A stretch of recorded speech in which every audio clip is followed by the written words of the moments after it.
밤사이 기술주에 대한 투자 심리가 완전히 살아났습니다. 금리 인하 낙관론이 다시 떠오른 가운데 알파벳을 중심으로 AI 트레이드에 새로운 모멘텀이 생겼습니다. 그동안 증시가 가파른 조정을 받아 밸류에이션 매력이 생긴 가운데 이번 호재가 다시 반등장을 이끌어줄지 기대됩니다. 그럼 마감 상황 확인해보면 오늘 다우지수는 0.44% 올랐고요. 특히 S&P 500 지수와 나스닥 지수가 1.55%, 2.69% 급등했습니다. 시총 상위 종목 보시면 알파벳이 시장 상승을 주도했죠. 알파벳은 새로 출시한 제미나이 3가 연일 호평을 받고 있는데요. 이 LLM 시스템이 엔비디아의 GPU가 아닌 구글의 자체 칩인 TPU를 중심으로 구축됐다는 점에서 더욱 주목을 받았습니다.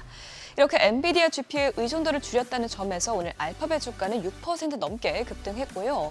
다만 알파벳의 급격한 성장으로 오픈AI의 위기감이 커진 가운데 마이크로소프트는 오픈AI의 익스포저가 높기 때문에 주가 상승폭은 크지 않은 것으로 나타났고 또 이 소식에 엔비디아도 장 초반 하락세를 보이다가 젠스망 CEO가 최근 주주들에게 보낸 서한을 통해서 AI 거품론을 반박하자 2% 넘는 상승세로 양전에 성공했습니다. 또 이런 가운데 아마존은 미국 정부의 AI와 슈퍼컴퓨터 인프라에 최대 약 74조 원을 투자한다는 소식에 오늘 주가가 2.53% 뛰었습니다. 시총 6위부터도 보면 제미나이 약진에 힘입어서 구글의 TPU 제조 측면에서 핵심 협력 관계를 맺고 있는 브로드컴이 오늘 11% 넘게 폭등했고요. 테슬라도 오늘 7% 가까이 급등하면서 시장 분위기를 살렸습니다. 주말 사이 머스크 CEO가 차세대 인공지능 칩인 AI5의 개발이 양산 직전 단계에 진입했고 이제는 다음 세대인 AI6 칩 설계에 착수했다고 밝히면서 주가에 모멘텀을 불어넣었습니다. 또 지난 금요일에 처음으로 시총 1조 달러를 돌파한 일라일리는 오늘도 1%에 가까운 상승세를 보였는데요. 경쟁사인 노보노디스크가 위고비 활성 성분의 알츠하이머병에 대한 임상시험에서 실패했다는 소식에 반사이익을 얻은 것으로 보입니다. 알파벳뿐만 아니라 간밤 금리 인하 기대감이 커진 것도 시장 상승의 촉매제가 되었습니다. 지난 주말에 존 윌리엄스 연은 총재가 금리 인하를 지지한 데 이어서 오늘은 차기 연준의장 후보군인 크리스토퍼 월러 연준이사도 금리 인하를 주장했습니다. 그는 노동시장이 앞으로 몇 주 안에 반등하지 않을 것이라면서 이 금리 인하 지지의 이유를 설명했는데요. 연이어서 투표권을 가진 연준위원들이 금리 인하 지지 발언에 나서자 금리 선물 시장에서 12월 이날 베팅하는 확률이 이제 80%대까지 올라갔습니다. 그러면 오늘의 시장 상승에 대해서 월가는 어떻게 평가하고 있을까요?